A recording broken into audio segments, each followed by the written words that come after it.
이제 포토샵 인터페이스 및 단축키 시작하도록 하겠습니다. 어, 아마 포토샵에 대한 설명을 좀 더 길게 드릴 것 같고요.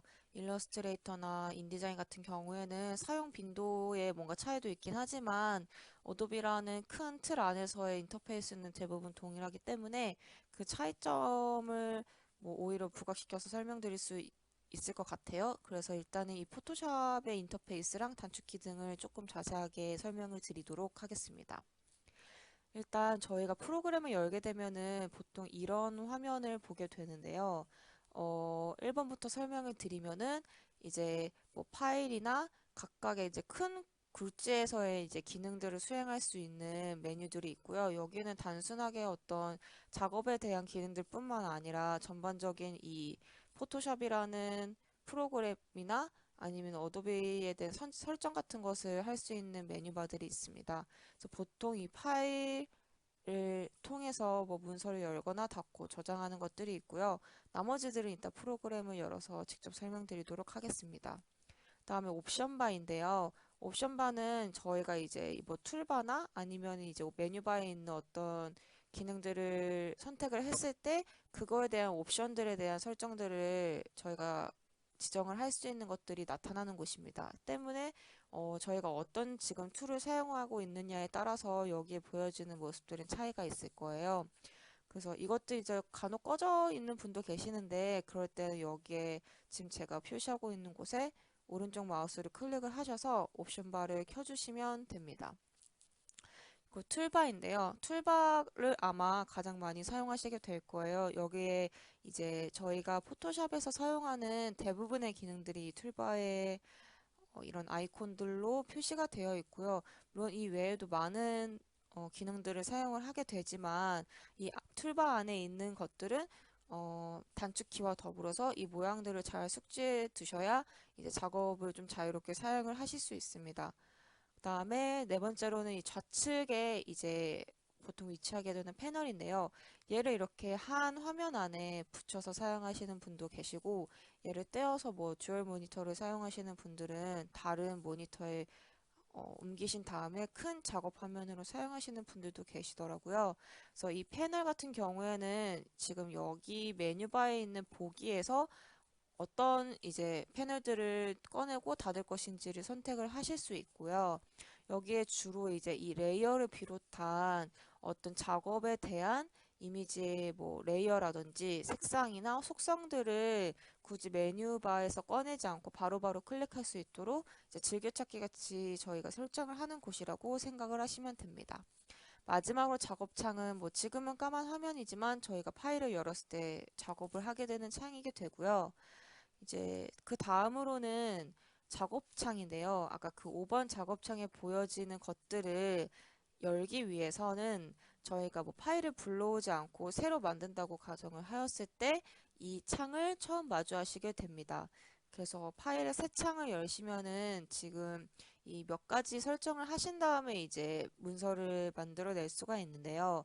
이 위에 보시면은 어쨌든 처음에 작업을 어떤 거를 목표로 혹은 어떤 거를 베이스로 작업을 할 것인지 사진인지 뭐 인쇄물인지 혹은 그래픽 작업인지 또는 이게 지금 인쇄물이 아니라 웹이나 뭐 핸드폰 전용으로 사용을 할 이미지인지 이런 거를 선택을 하면은 이것에 대한 기본적인 뭐 해상도나 뭐 파일 비율 그리고 그 색채기 같은 거를 조금은 이것에 맞게 기본적으로 세팅이 됩니다.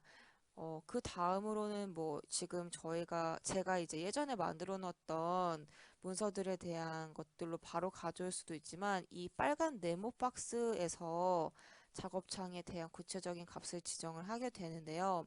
그래서 저희가 사실 주목해야 될 것은 이 빨간 네모 박스입니다.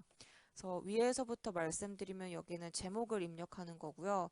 얘는 그대로 그냥 이 untitled 또는 무제라고 되어 있는 것을 가져오셔서 나중에 저장하실 때 다른 이름으로 저장을 하셔도 무관합니다. 그 다음에는 이미지의 크기입니다. 그래서 너비와 높이를 어떤 숫자로 가지는 지금은 픽셀로 돼 있지만 저희가 나중에 뭐 정확한 사이즈의 인쇄물을 출력을 가정을 한다면은 여기가 픽셀이 아니라 뭐 밀리미터나 센티미터 등으로 바뀔 수 있겠죠. 그래서 특정한 사이즈를 지정을 하시게 되고요. 이 비율 같은 경우는 예를 들어 뭐 A4 용지라고 한다면 세로형인지 가로형인지 영어로는 뭐 포트레이트인지 랜드스케이프인지를 사용을 하시게 되고요. 이 아트보드라는 거는 지금은 체크가 안 되어 있는데 이 아트보드라는 개념은 사실 일러스트레이터에서 많이 사용하는 개념이고요. 이 작업창이 하나가 아니라 한 파일 안에 여러 작업창, 즉 아트보드를 여러 개 만들 수 있는 설정인데 포토샵에서도 이게 가능하게 지금 업데이트가 됐지만 실질적으로 많이 사용을 하지는 않습니다. 다음에 레졸루션 해상도인데요. 해상도는 제가 지난 시간에 설명드렸던 것처럼 웹용이면 조금 낮은 해상도일 수 있고 혹은 뭐 출력을 원하신다면 150ppi에서 뭐 300pp이까지 그 해상도에 대한 숫자를 지정을 해주시면 되고요. 색상 모드와 이 색상 값에 대한 것도 당연히 지정을 하실 수 있습니다. 기본은 RGB 컬러, 8비트 체계의 RGB 컬러이고요. 그래서 0에서 255까지의 숫자를 RGB 이 세 가지 영역에 입력을 함으로써 만들어지는 색을 작업의 소스로 사용을 하시게 되는데 뭐 컬러 모드를 지금 여기를 클릭해 보시면 아시겠지만 뭐 RGB뿐만 아니라 CMYK 또는 그레이스케일 모드 그다음에 비트 컬러 모드 이렇게 다채롭게 사용을 하실 수 있습니다. 그다음에 백그라운드 컨텐츠는 지금 새 창을 열었을 때 기본으로 바탕색을 설정을 하는 건데요. 보통 흰색으로 많이들 하시지만 뭐 작업에 따라서 검은색 또는 아예 기본 작업 배경을 투명으로 가져오실 수도 있습니다. 이 고급 옵션의 같은 경우에는 지금 포토샵을 켠 다음에 다시 설명드리도록 할게요. 다음에는 단축키인데요.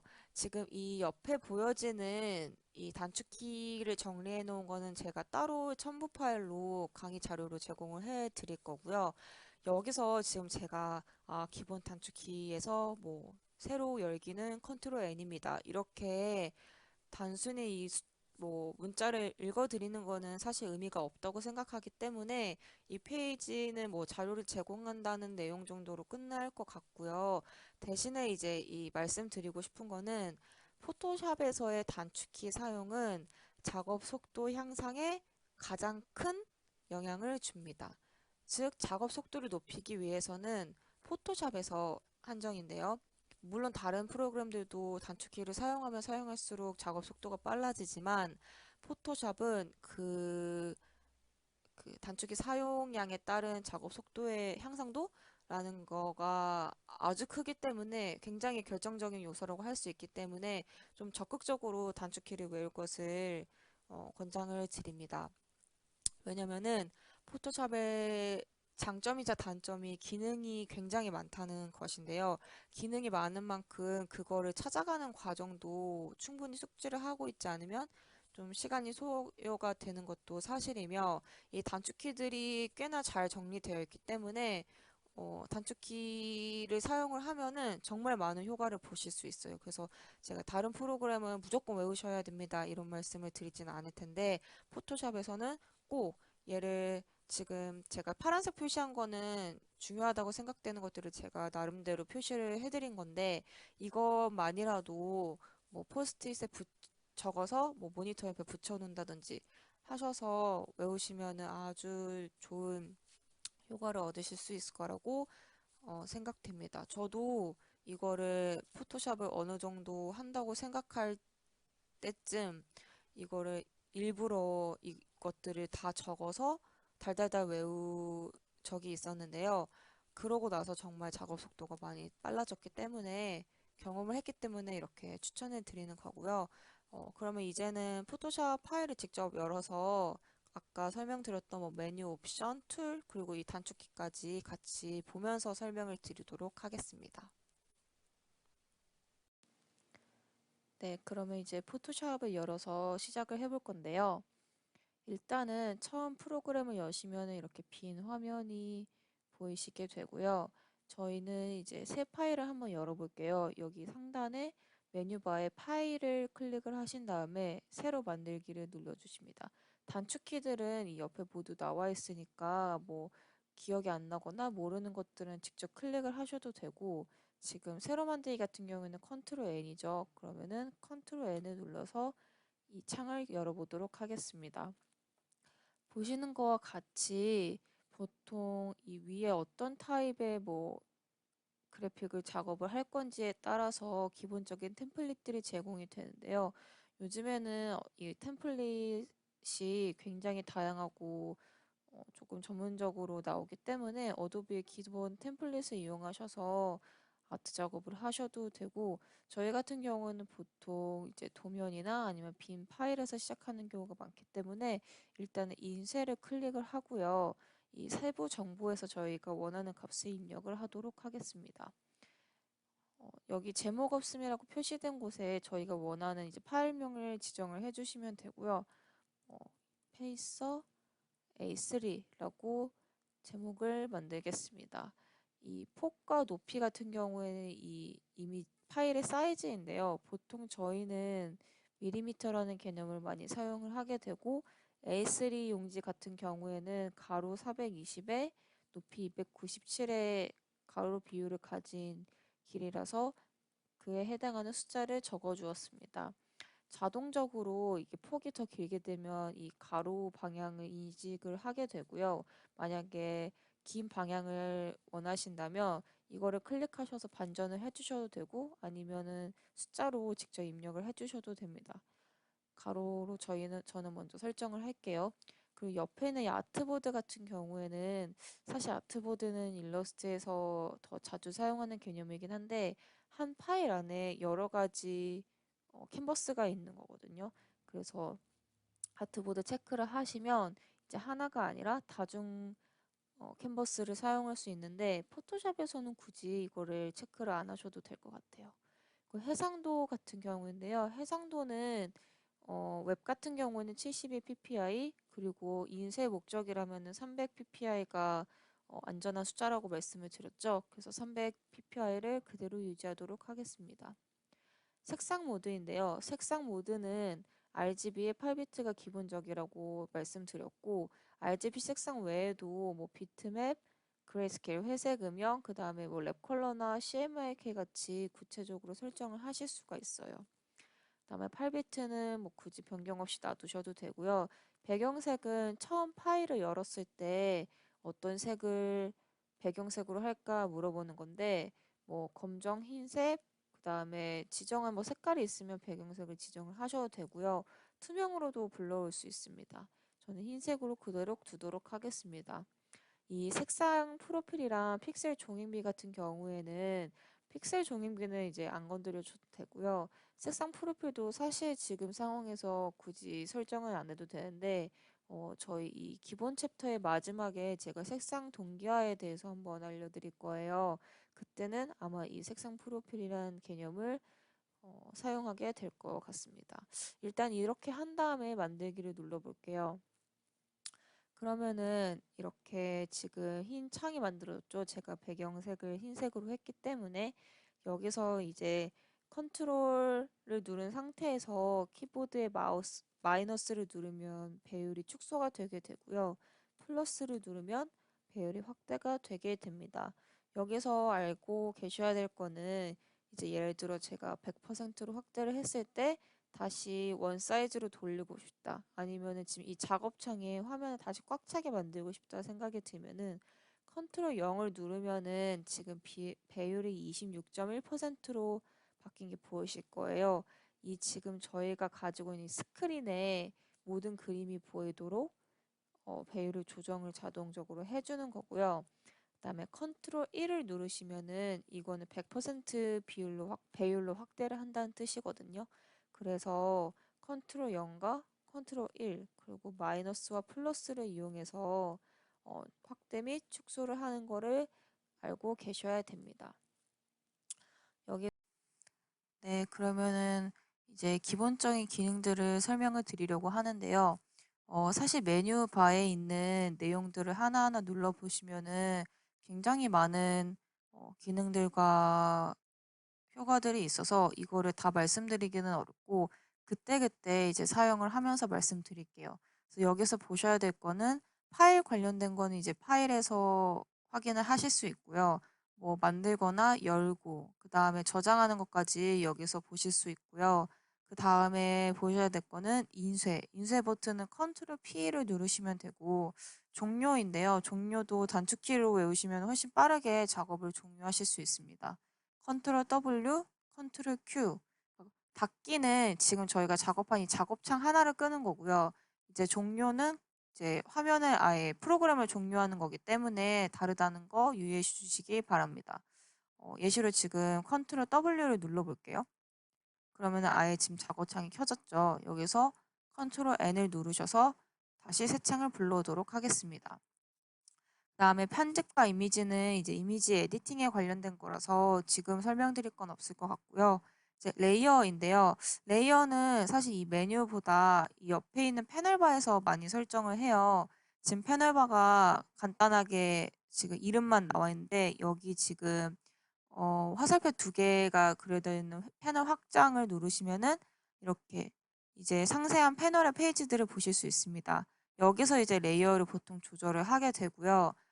레이어에 대해서 잠깐 말씀드리면은 레이어 채널 패스인데 채널 패스는 나중에 따로 말씀드리도록 할게요. 레이어 같은 경우에는 기본 이제 새 창을 여셨을 때는 배경 레이어와 잠금된 채로 이제 열리게 됩니다. 이 잠금은 어떤 여기에 뭐 새로운 그래픽을 그리거나 수정을 할 수 없기 때문에 이 자물쇠 버튼을 한 번 더 누르시면 잠금이 해제돼서 수정이 가능한 상태로 바뀌게 되고요. 여기서 잠금을 다시 해주시려면 이렇게 옆에 잠그기에 있는 이 자물쇠 아이콘을 눌러주시면은 다시 레이어가 잠궈지게 됩니다. 그 다음에 레이어 추가인데요. 추가는 이제 하단에 아이콘들이 있는데 이 비활성화된 거는 나중에 여기에 무언가 더해졌을 때 사용하실 수 있고요. 이거 같은 경우에는 더 다양한 이제 레이어 모드, 레이어 효과들을 여기서 설정을 하실 수 있고 그 옆에 있는 가장 오른쪽에서 두 번째 이제 플러스 버튼을 누르시면 레이어 추가가 됩니다. 그래서 레이어 0, 1 이런 식으로 레이어를 추가하실 수 있고 각각의 이름은 이 레이어 이름을 더블 클릭하시면 레이어 변경을 하실 수 있어요. 뭐 레이어 이름 이런 식으로 레이어 이름을 변경을 하실 수 있고요. 삭제하실 때는 이 가장 오른쪽에 있는 휴지통 버튼을 눌러주시면 됩니다. 그러면은 이제 레이어를 삭제하겠냐는 안내창이 뜨는데 뭐 귀찮으신 분들은 다시 표시 안함을 누르시고 얘를 누르면 레이어를 가볍게 삭제하실 수 있습니다. 그리고 레이어 그룹은 예를 들어 얘 레이어 두 개를 추가를 했을 때 두 개를 이제 같이 선택한 상태에서 기본 파일을 선택하듯이 컨트롤을 누른 상태에서 선택을 하시면 되고요. 여기서 이 그룹 버튼을 눌러주셔도 되고 저는 단축키로 컨트롤 G를 누르시면 이렇게 이제 그룹 안에 서브 레이어로 선택한 레이어들이 들어가게 됩니다. 그룹 이름 또한 더블 클릭을 통해서 그룹 이름을 바꿔주실 수 있습니다. 네, 레이어는 일단 이 정도로 설명드리도록 하고요. 그다음에 이제 문자와 선택 같은 경우에는 메뉴바에서 사용을 많이 안 하시긴 해요. 문자에 관련된 거고 이제 선택 옵션에 대한 건데 여기서는 생략하도록 하겠습니다. 그리고 필터 같은 경우에는 저희가 사진의 어떤 모자이크라든지 노이즈, 뭐 블러, 그 외에도 다양한 효과들을 낼 수 있는 메뉴들이 있고요. 3D는 생략하도록 하겠습니다. 그다음에 보기인데요. 보기에서 제가 기본적인 확대 축소 같은 거는 방금 말씀드렸고 이거는 단축키로 다 해결할 수 있고요. 그다음에 화면 모드 같은 경우에는 이제 전체 화면 모드와 표준 화면 모드를 크게 두 개로 나눌 수 있는데요. 전체 화면 모드 같은 경우에는 이 패널들이 다 숨겨지게 되는 거예요. 그래서 누르시면은 이런 식으로 작업창만 트게 되는데 얘 같은 경우에도 단축키 F를 누르시면은 이렇게 화면 모드를 자유롭게 변경하실 수 있습니다. 그래서 뭐 큰 작업을 하실 때는 세심한 작업을 하실 때는 이런 식으로 옆에 창들을 다 끌 수 있겠죠. 저는 그냥 F를 눌러서 이렇게 변경을 하실 수 있고요. 여기에 이제 눈금자와 안내선인데요. 눈금자 같은 경우는 지금 제가 켜져 있는데 이 위에 상단과 좌측에 지금 숫자가 적혀진 자가 표시되어 있는 게 보이실 거예요. 이거는 지금 이 작업창의 크기를 나타낸 거고, 지금 숫자를 보니까 아마 픽셀로 지금 단위가 지정된 것 같아요. 근데 아마 패널 작업하시는 분들은 저희에게 익숙한 뭐 센티미터나 밀리미터가 유용하실 텐데, 이 단위를 바꾸는 방법은 이 눈금자의 오른쪽 마우스를 클릭을 하시면 단위를 바꿀 수 있습니다. 저는 밀리미터로 바꿔볼게요. 그러면 지금 저희가 아까 A3 크기의 파일을 만들었으니까 여기가 0인 지점이고 여기가 420mm인 지점이겠죠? 이렇게 단위를 바꿔주실 수 있습니다. 눈금자 같은 경우에는 지금 이 수평과 수직의 눈금자를 왼쪽 마우스 버튼을 누른 상태에서 이렇게 드래그를 해주면은 자동으로 이렇게 안내선이 추출이 됩니다. 어떤 좀 수직 수평 체계가 필요한 작업을 하실 때에는 이렇게 안내선을 뽑아서 그리드나 이제 안내선을 만들어 주실 수 있고요. 이 보기 메뉴에서 안내선에 들어가셔서 안내선 지우기를 눌러주시면 이렇게 안내선이 사라지게 됩니다. 그다음에 플러그인은 저희가 따로 다루지 않을 거고요. 창은 저기 옆에 지금 오른쪽에 나와 있는 패널들 있죠. 이 패널들을 이제 껐다 켰다 하는 메뉴이고요.